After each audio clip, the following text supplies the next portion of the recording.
Hello friends, आज की इस वीडियो में हम बात करेंगे how to calculate full load current of a transformer.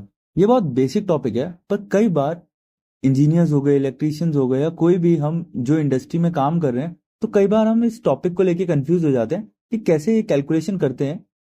या अगर हमसे इंटरव्यू में भी क्वेश्चन पूछा जाता है तो हम बहुत जल्दी कंफ्यूज हो जाते हैं। तो इस कंफ्यूजन को दूर करने के लिए आज की इस वीडियो में हम बहुत बेसिक से टॉपिक के बारे में बात करेंगे, और इस टॉपिक से रिलेटेड कि हम जब इंडस्ट्री सेटअप करते हैं तो उसमें क्या क्या टूल्स और क्या क्या चीज़ों का हमें ध्यान देना चाहिए, या क्या क्या चीज़ें हम सेटअप करते हैं, उससे रिलेटेड और भी वीडियोस बनाऊंगा। तो आज का वीडियो जो है ये बहुत बेसिक टॉपिक पे है, मगर इस वीडियो से रिलेटेड आपको आगे और भी टॉपिक्स मिलेंगे, और ये वीडियो आपके इलेक्ट्रिकल पॉइंट ऑफ व्यू से बहुत इंपॉर्टेंट है।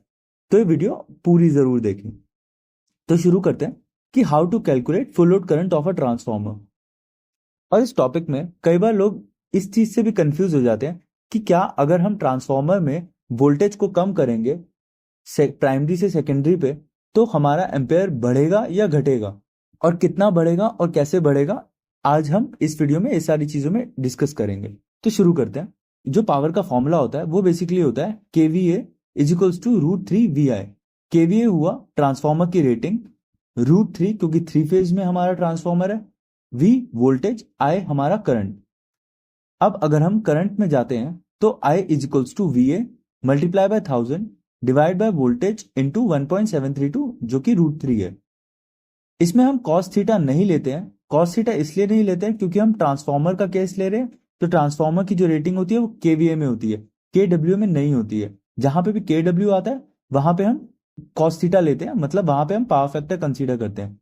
इससे रिलेटेड मैंने एक वीडियो बनाई है जिसका लिंक मैं डिस्क्रिप्शन में डाल दूंगा, आप वीडियो देख सकते हैं। तो ट्रांसफार्मर हमारा लोड नहीं है, तो ट्रांसफार्मर के केस में हम cos थीटा नहीं लेते हैं। तो हम एग्जांपल लेते हैं जिसमें हम ट्रांसफार्मर कंसीडर करते हैं 11 kV बाय 415 वोल्टेज, मतलब 11 kV प्राइमरी साइड में और 415 वोल्टेज सेकेंडरी साइड में। और ये जो ट्रांसफार्मर है ये 2000 kVA का है। तो अब इसकी प्राइमरी साइड में जो करंट होगा वो होगा, ये करंट का फॉर्मूला हुआ। करंट के फॉर्मूला में VA मतलब 2000 kVA का हमारा ट्रांसफार्मर है, तो 2000 मल्टीप्लाई बाय 1000। 1000 इसलिए लिखते हैं हम क्योंकि जब हम KVA को VA में चेंज करते हैं, क्योंकि हमारा करंट एम्पेयर में होता है, तो KVA को जब हम VA में चेंज करते हैं तो हम 1000 से मल्टीप्लाई करते हैं। 2000 मल्टीप्लाई बाय 1000 डिवाइडेड बाय 1.732, और जो हमारी वोल्टेज है वो 11 है, 11 KVA है। तो KVA को जब हम VA में कन्वर्ट करेंगे तो मल्टीप्लाई बाय 1000, तो इसमें हमारा जो करंट आ रहा है वो 104.98 एम्पेयर करंट आ रहा है, लगभग 105 एम्पेयर करंट।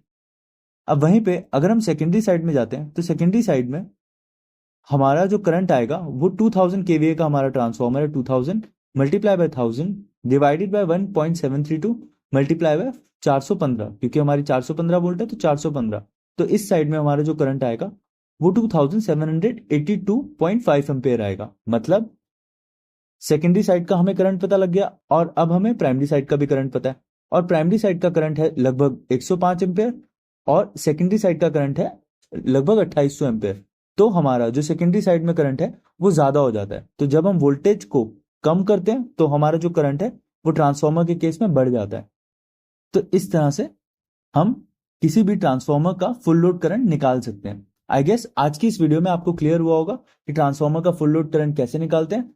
जब हायर वोल्टेज को लोअर वोल्टेज में कन्वर्ट करते हैं, स्टेप डाउन ट्रांसफार्मर कहते हैं उसको, जब ऐसा करते हैं तो उस टाइम पे हमारा जो करंट है वो बढ़ जाता है।